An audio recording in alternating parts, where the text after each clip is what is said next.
Hello, David Kinnan here, and this is the structure of personality. Most psychology looks at human experience in terms of why. But if we look at human experience in terms of how, we find something much more useful. At the base, NLP is a model of personality, looking at how people perceive things differently, how people think and feel differently, and how they think, feel, and respond in habitual patterns. And that is how I define personality: habitual patterns of thinking, feeling, responding, and relating. Personality is not really so much something that we have, even though we talk about it that way. It's much more something we do. It's a dynamic process that tends to be stable and held in place. And the way I look at most personal problems is they're problems of quote-unquote personality, fixed or seemingly fixed and stable ways of thinking, feeling, and responding that we have trouble changing. And if we want to change those things, we're going to have to look at what holds them in place. This is the structure of personality. We're going to look at the building blocks of personality. If we look at human experience in terms of structure, what would be the pieces of that structure? What are the building blocks of human experience? The first is our beliefs.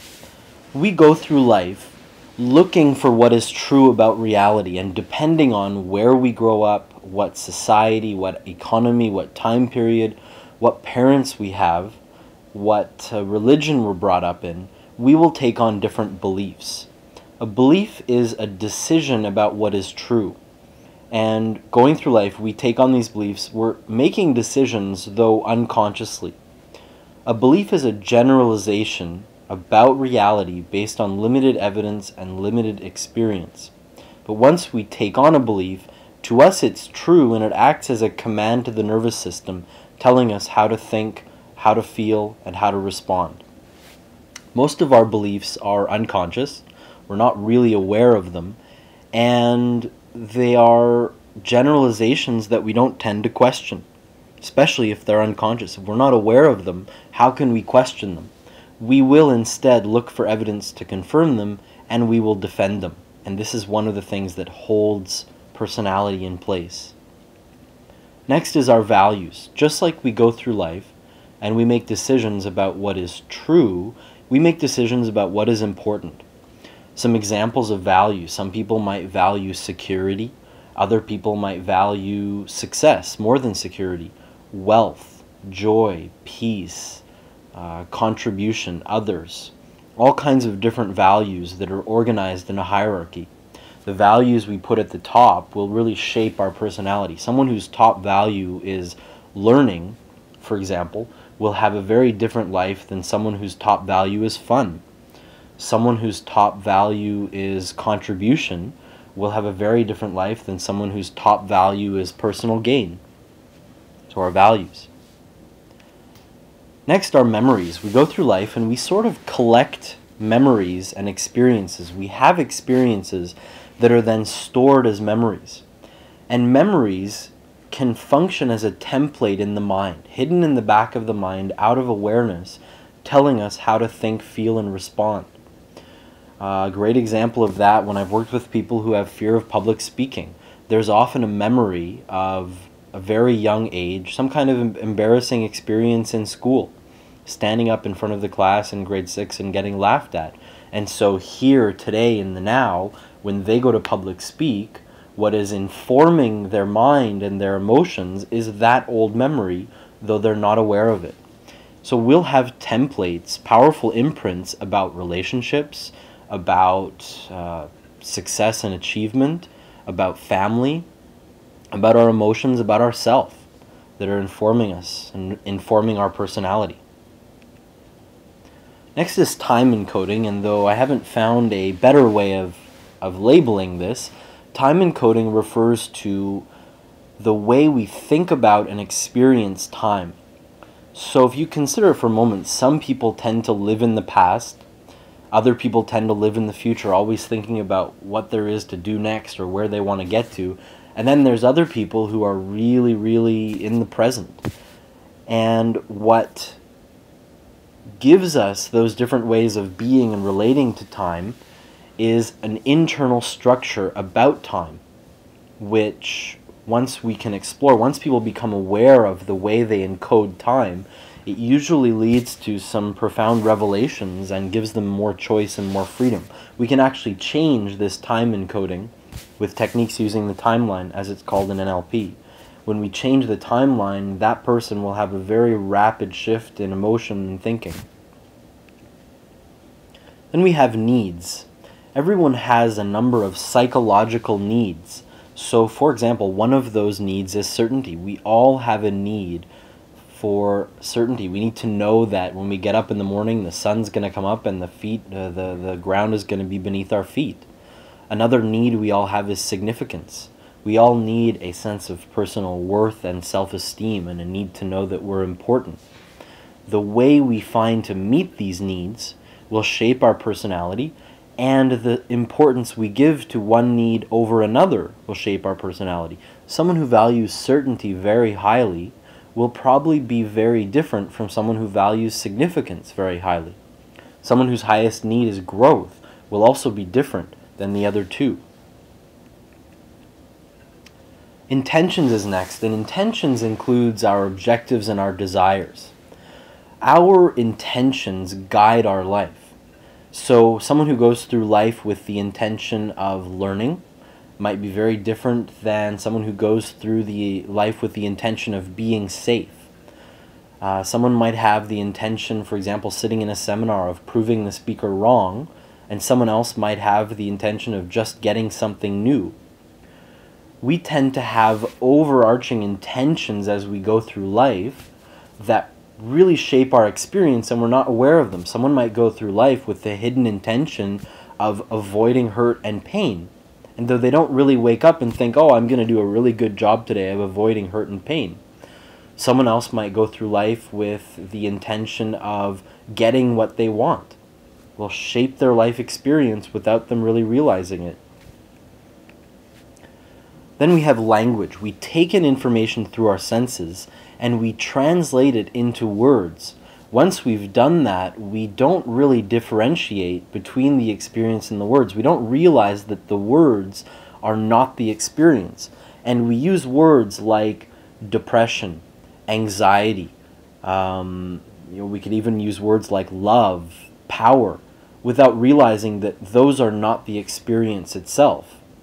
A label is never the experience, and we can get into traps with language if we keep saying things like, I don't want to panic, I don't want to be depressed. These end up being sort of self-hypnotic commands to the nervous system, the language we use. Consider language like, I'm hanging by a thread, I hit rock bottom. These are very powerful forms of internal communication that will shape our experience and our emotions. And so in terms of personality, the habitual language we use that tends to be automatic will give us fixed ways of being. Then we have representations.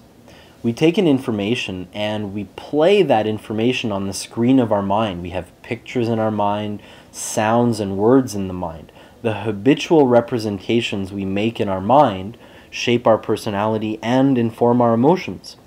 If you go through life and you make all kinds of wonderful, amazing pictures of what you'd like in your future, you'll have a very different life experience than if the movies you played tend to be things you want to avoid in the future, which is characteristic of anxiety, or defeats and failures of the past, which is characteristic of depression. If you don't have really inspiring, I guess I could say, images of the future, you don't have a compelling future, you tend to be depressed, you'll lack motivation. If the representations on your mind are frightening images, you'll be anxious and worried, etc. Those representations are coded with submodalities. Submodalities are the cinematic features of those movies. If you think of a picture in your mind, that picture is going to be near or far. It's going to be large or small, bright or dim. It might be in black and white. It might be in color. It might be moving or still. The words in your mind are going to be loud or quiet. The voice is going to be fast or slow, near or far. all of these qualities, something we tend never to have really explored in our minds. All these qualities lead to behaviors and emotions and experiences. Strategies. Our internal representations are lined up in sequences which give us strategies. We have an internal strategy or sequence for all kinds of things, for buying, for motivation, for achievement. We'll have an automatic stress response, how we deal with stress automatically, which is a strategy. We'll have a learning strategy, our default way of going about learning something. Some of these strategies might be really effective, and some might not quite be so effective, and so will lead to getting stuck or being frustrated or lack of achievement. States. Our beliefs and values and memories and representations will put us in different states of mind and habitual states of mind. Some people go through life with states of peace and joy and motivation and empowerment, and other people tend to spend their life in anger or frustration or depression or worry. There's all the possibilities of human states are endless, and we tend to habituate those states and keep repeating them. Once we're in a state, that state will determine our thinking and our behavior and our communication. And usually we'll see all kinds of results, but we don't tend to step back and say, oh, I'm in this kind of state. I need to shift that state. Many people haven't even learned. We haven't really learned how to shift our states, which is probably the basis of what we call emotional intelligence, learning to be aware of and shift states. Then we have physiology. Each human experience has a certain physiology. Facial expression, posture, gestures, and these different aspects of physiology, a breathing rate, shape the experience. If you want to be depressed, you have to take on a certain physiology and do certain things with your body. If you want to be anxious, you have to look in different directions. You have to probably breathe really quickly. If you are anxious and you, for example, get up and leave the room, it shifts your states. And in working with people who have anxiety or depression, one of the things I'm going to do with them is we're going to work on helping them shift their physiology, because it is the fastest way to change your state. It's not a complete solution all the time. Sometimes it can really make a drastic difference, but it's one aspect of learning to manage and control emotions. Next is metaprograms, and this is one of my favorite aspects of NLP. Metaprograms are thinking, communication, and behavioral styles, sort of the lenses we wear as we look out onto reality. An example of a metaprogram, some people tend to be very internal, which means that they highly value their own thinking and standards. At the other end of the spectrum, someone who's external, they value more what other people think or what experts say or certain people say and think. Two different types of thinking and personality. And change is going to have to make use of those strengths instead of working against them. So metaprograms. A follow-up to this, I'm going to do a presentation on what I call the instruction manual for the mind, which is how all of these pieces fit together to lead to personality and human experience. You can check that one out, the instruction manual for the mind.